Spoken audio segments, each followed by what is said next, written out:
بسم اللہ الرحمن الرحیم۔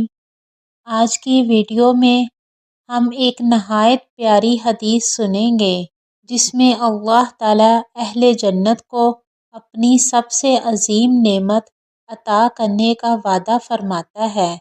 آئیے اس ایمان فروز پیغام کو سمجھتے ہیں۔ حضرت جابر بن عبداللہ رضی اللہ عنہ کہتے ہیں کہ رسول اللہ صلی اللہ علیہ وآلہ وسلم نے فرمایا، جب اہل جنت جنت میں داخل ہو جائیں گے تو اللہ عز و جل فرمائے گا، کیا تمہیں کسی اور چیز کی طلب ہے کہ میں تمہیں مزید عطا کروں؟ وہ کہیں گے، اے ہمارے رب، جو تو نے ہمیں دیا ہے اس سے بڑھ کر کیا ہوگا؟ اللہ تعالیٰ فرمائے گا، میری رضامندی سب سے بڑھ کر ہے۔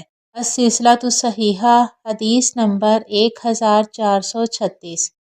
اس حدیث میں حضرت جابر بن عبداللہ رضی اللہ عنہ روایت کرتے ہیں کہ جب اہل جنت جنت میں داخل ہو جائیں گے اور جنت کی نعمتیں، سکون، راحت اور ہر طرح کی خوشیاں پا لیں گے تو اللہ رب العزت ان سے فرمائے گا، کیا تمہیں کچھ اور چاہیے؟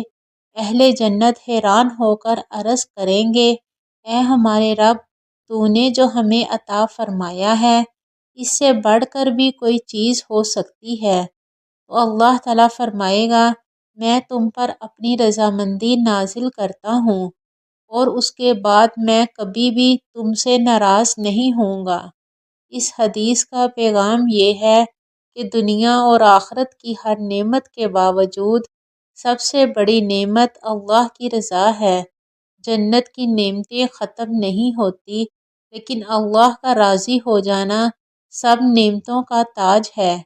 یہی مومن کی سب سے بڑی کامیابی اور سب سے اعلیٰ مقام ہے۔